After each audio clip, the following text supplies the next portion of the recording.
Hello everyone. Thanks for watching, subscribe, and let's go. He watched in silence as the person he trusted most dismantled their life brick by brick, mistaking his patience for weakness. Let's analyze the fatal structural flaws in a marriage that lead to a collapse no one saw coming. Viewing is recommended for educational purposes. The champagne cork popped with a sharp, festive crack that echoed off the high, freshly painted ceilings of the ballroom. It was a sound that was supposed to signal a new beginning, a triumph. And looking at Dorothy, standing there in the center of the room, you would think she had just conquered the world. She was wearing a backless emerald dress that clung to her in all the right places, the kind of dress she had not worn for me in 15 years. She held a crystal flute of Dom Pérignon, her fingers manicured to perfection, gripping the stem like it was a scepter. Around her, the room was a masterpiece of modern farmhouse chic, the kind of aesthetic you see on every HGTV show, but injected with a massive dose of steroid-level money. The old, dark, brooding soul of the house had been scrubbed clean, replaced with bright whites, gray accents, and oversized light fixtures that looked like geometric cages. I stood by the grand staircase wearing my dress blues. I felt ridiculous in them, honestly. I was not there to be a soldier. I was there to be a prop. A silent, uniformed extra in the movie of Dorothy's life. She spotted me and glided over, her heels clicking rhythmically on the imported Italian marble that had replaced the original century-old hardwood. She had that smile on her face, the one that used to make my knees weak back when we were 20, but now just looked like a predator baring its teeth before a meal. "Patrick," she purred, the alcohol making her voice a little too loud, a little too confident. "You look stern, as always." "Just taking it all in, Dorothy," I said. My voice was calm. It scared me a little how calm I was. "You've done quite a job with the place." "I have not I?" She spun around, arms wide. "Who knew that behind all that dusty, depressing wood paneling, there was this light? It just needed vision, Patrick. Something you never really had." She leaned in close. I could smell her perfume, Chanel No. 5, mixed with the expensive yeast of the champagne. But underneath that, if I focused, I could smell the rot. Not of the house, but of the situation. I reached into my jacket and pulled out a thick manila envelope. It was heavy, tied with a simple red ribbon. "The final papers," I said, handing it to her. "The deed transfer, the alimony agreement, everything we discussed with the lawyers. It's all yours, Dorothy. The house, the equity, the future." She did not hesitate. She did not look at my eyes to see if there was pain there. She just snatched the folder, her eyes gleaming with greed. She pressed a cold, wet kiss to my cheek. A dismissal more than a sign of affection. "You're doing the right thing, Pat," she whispered, already turning away from me to look back at her kingdom. "Finally." I watched her walk away, hugging the folder to her chest like a winning lottery ticket. She thought that folder was her freedom. She thought she had stripped me of my assets, kicked me to the curb, and kept the prize. She thought she had won the war without firing a shot. She did not know that I had not just handed her a deed. I had handed her a demolition order. I took a sip of my sparkling water. I had not touched alcohol in 6 months, and let my mind drift back to how this mess started. It did not happen overnight. It was a slow creep, like water damage behind a wall. We had moved to Omaha 3 years ago. I was transitioning out of active command, looking for a quiet place to retire. I wanted a porch, a dog, and peace. Dorothy wanted a project. She found this place in the Gold Coast Historic District. It was a beast of a house, built in 1910, a Georgian revival mansion that had seen better days. It was listed on the National Register of Historic Places. I remember the day we bought it. The realtor, a nervous guy named Steve, had handed me a thick binder. "Now, General," Steve had said, tapping the cover, "this is important. Because of the historical status, there are strict covenants. You cannot alter the street-facing facade. You cannot remove the original load-bearing structures without a federal variance, which takes years to get. Basically, you're the caretakers of history." I had nodded, taking it seriously. Dorothy was already in the other room, talking about knocking down walls to open up the flow. I do not think she heard a word Steve said, or if she did, she filed it under rules that do not apply to me. For the first year, things were okay, but then the silence of Nebraska started to eat at her. Dorothy was a woman who needed an audience. Being a general's wife gave her rank, but in retirement, she was just another lady in a big house. She got bored. That's when the business trips started. She claimed she was going to design expos in Chicago or antiquing trips to Kansas City to find authentic fixtures for the house. I did not question it at first. I was busy trying to fix the roof and stabilize the foundation. But I'm a man who notices patterns. I noticed the mileage on her Tahoe did not match the destinations. I noticed the charges on the credit card, dinners for two at steakhouses in Council Bluffs, not Chicago. And then there was the contractor, Rick. He was not really a contractor. He was a guy she knew from high school, 30 years ago. Back then, he was the bad boy who played guitar.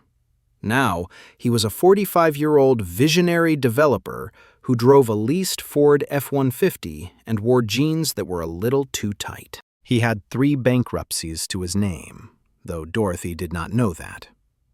I did. I knew everything. I knew because I watched. I remember one night specifically. Dorothy was supposedly in Des Moines for a tile showcase. I was alone in the house, sitting in my study, the one room I had kept dark and wooden, filled with my books and the smell of pipe tobacco. I was looking at the blueprints of the house, tracing the lines of the walls. My fingers stopped on the main wall separating the kitchen from the grand dining room. On the original 1910 blueprints, it was marked clearly, load-bearing, historical integrity, mandatory. I took a red marker and drew a thick line over it. I whispered to the empty room, "If they touch this, there is no going back." It was a test, a silent line in the sand. I looked out the window. It was snowing lightly, the Nebraska winter settling in. The house groaned in the wind. It felt heavy, burdened. I knew Dorothy hated this room. She called it a mausoleum. She wanted to paint the mahogany white. She wanted to install recessed lighting. She wanted to erase the history because she did not respect it, just like she did not respect our 25 years of marriage. I was not angry anymore. That's the thing about betrayal. The anger burns out eventually, and what you're left with is a cold, hard clarity. I knew she was cheating. I knew she was draining our accounts to fund this renovation and her little escapades with Rick. But standing there at the party, watching her laugh with her friends, clinking that glass, I felt a strange sense of peace. I had given her exactly what she wanted. I gave her the rope. She just didn't realize she had already tied the knot. The breaking point. The moment I decided to stop being a husband and start being a strategist happened on a Tuesday. It was about 4 months before the party. Dorothy had just come back from one of her overnight antiquing trips. She walked through the front door around noon, looking flushed and happy in a way that had nothing to do with finding a vintage lamp. She was carrying a bag from a gas station, humming to herself. I was in the kitchen making coffee. But the first one to greet her was Duke. Duke was my Doberman. He was 8 years old, a retired service dog who had been with me through things I do not talk about. He was gentle, disciplined, and fiercely loyal. He had always tolerated Dorothy, even liked her in his own way. But that day was different. As soon as Dorothy stepped into the hallway, Duke froze. His ears went back. The hair along his spine stood up in a rigid ridge. He did not bark. Duke rarely barked. He let out a low, vibrating growl that seemed to come from the center of the earth. He was blocking her path to the stairs. "Duke, move!" Dorothy said, annoyed, trying to step around him. Duke shifted, cutting her off. He sniffed the air near her legs, and his growl got louder, more menacing. He smelled it. Dogs know. He smelled the pheromones of another male, aggression, excitement, sex. He smelled the sawdust and cheap cologne of Rick. To Duke, Dorothy did not smell like Pack anymore. She smelled like an intruder. "Get out of my way, you stupid beast!" Dorothy shouted. And then she did it. She swung her heavy leather purse and caught Duke right on the snout. A hard, vicious blow. Duke yelped, more in surprise than pain, and backed away, shaking his head. I put my coffee mug down. The sound of ceramic hitting granite was the only noise in the house for a second. "Get him out of here!" Dorothy screamed, pointing a manicured finger at the dog. "He's dangerous. It's either me or that dog, Patrick. I mean it. He scares me." I looked at her. Really looked at her. Her hair was slightly messed up. There was a faint smudge of drywall dust on her designer jeans. She looked manic, guilty, and cruel. "Okay," I said. "Okay?" She blinked, surprised I gave in so easily. "I'll take him away. Today." I walked over to Duke, clipped the leash onto his collar, and led him out to the truck. I did not say a word to Dorothy. I drove Duke to a kennel run by an old friend of mine, a place where he'd be treated like a king. "Sit tight, buddy," I told him, scratching him behind the ears. "The house is not safe for us right now, but we're playing the long game." That afternoon, I told Dorothy I had been called up for a consulting gig. 6 months, mostly out of state. I told her I'd stay in base housing to keep out of her hair during the renovation. "Oh," she said, trying to hide her excitement. "Well, if you have to go, Rick said he can start the major demo next week. It might be better if you were not here for the dust." "Agreed," I said. "You have full control, Dorothy. Do what you need to do." I packed a bag. I moved out.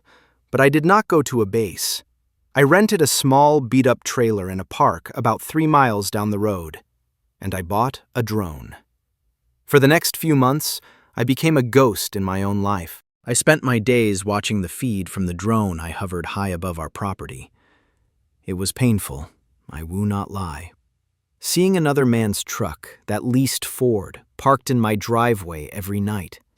Seeing them sitting on the back patio, drinking my wine, laughing. But the real anger came when the demolitions started. Rick was an idiot, a confident, arrogant idiot. I zoomed the camera in one morning as they were clearing out my study. They were tossing things into a dumpster they'd parked on the lawn. My mahogany desk. The bookshelves I had built with my father. All of it. Tossed out like garbage.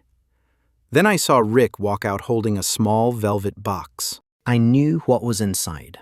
It was a commemorative coin given to me by a unit I commanded overseas. It was not worth money, but it meant everything to me. Rick held it up, showing it to Dorothy.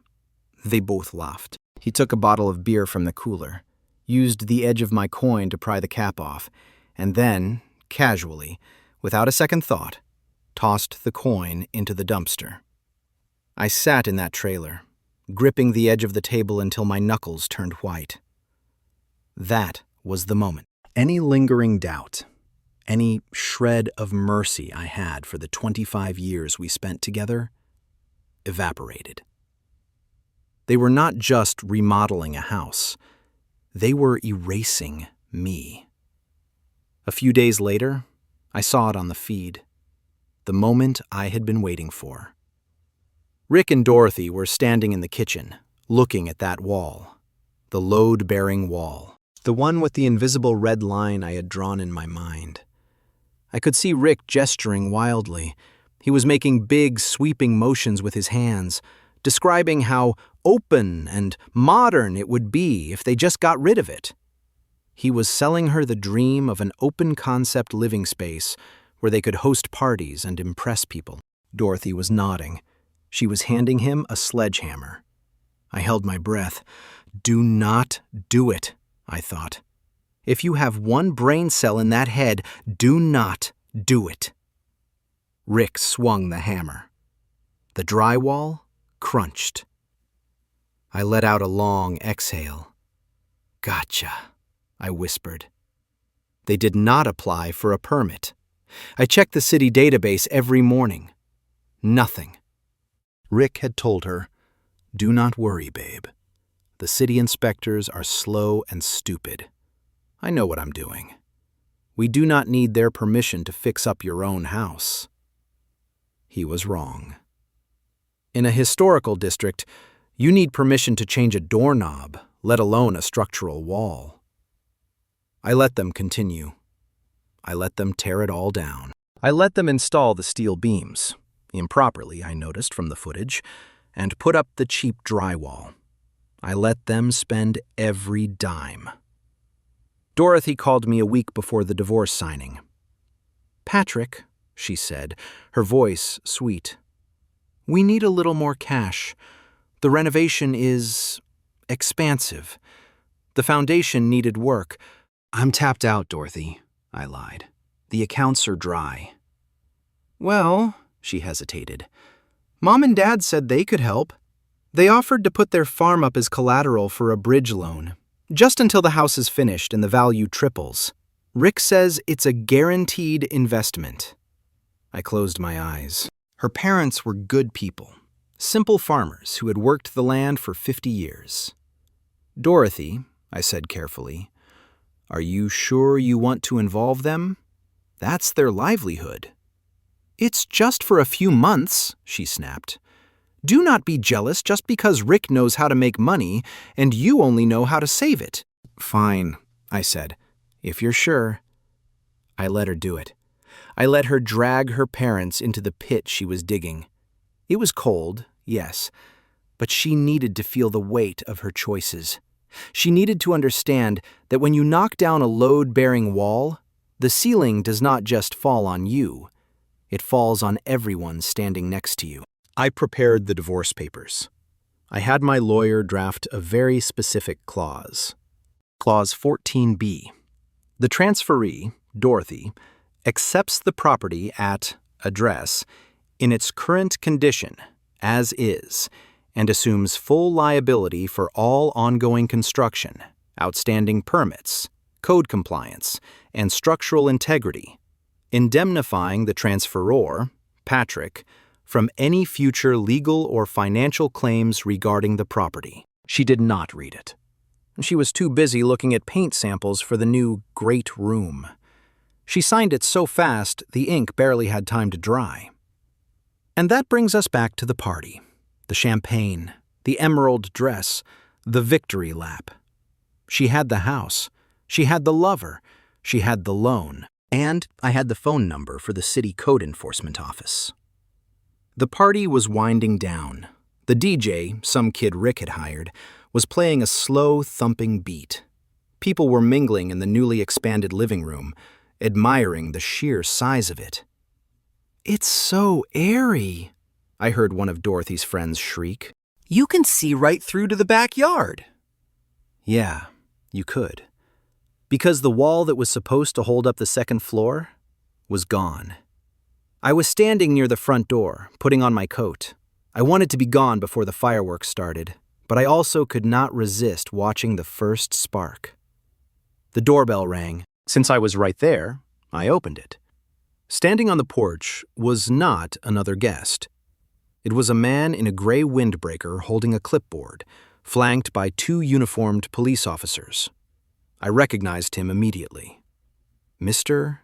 Henderson, the chief inspector for the Historical Preservation Board, a man with zero sense of humor and a deep plus abiding love for rules. "Can I help you?" I asked, playing innocent.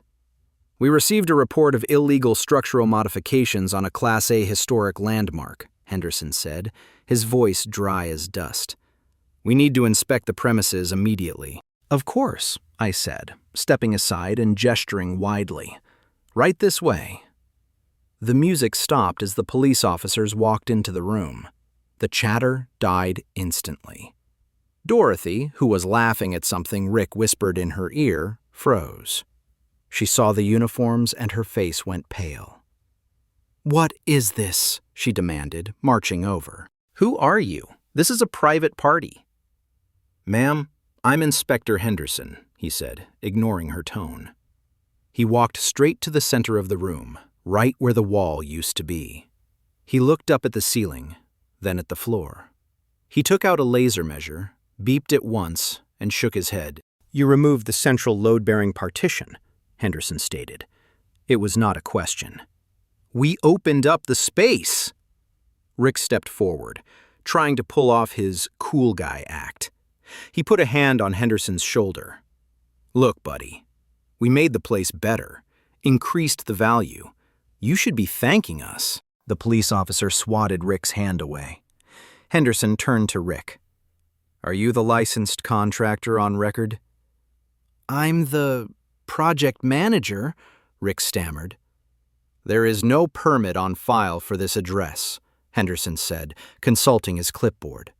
"No engineering variance, no historical review board approval." He turned to Dorothy. "Ma'am, you are in violation of Section 4 of the Federal Historic Preservation Code, as well as multiple city safety ordinances. This structure is now deemed unstable." "Unstable?" Dorothy screeched. "It's brand new!" "It's a death trap," Henderson said flatly. "Without that wall, the second-floor joists are overspanned. A heavy snow load could bring the roof down. I am posting a notice to vacate immediately." "Vacate?" Dorothy's voice cracked. "We live here." "Not tonight, you do not. No one stays here until the structural integrity is restored to its original permitted state. And given the historical status," Henderson looked around, grimacing at the cheap white paint covering the 100-year-old trim. "Restoring this properly, with period-correct materials and certified craftsmanship, will likely cost upwards of $300,000. Plus the fines, $5,000 a day for every day it remains in violation." The room was dead silent. You could hear the ice melting in the punch bowl. Dorothy looked at Rick. "Tell him, Rick. Tell him we have the money. Tell him you can fix it." I looked at Rick. The color had drained from his face.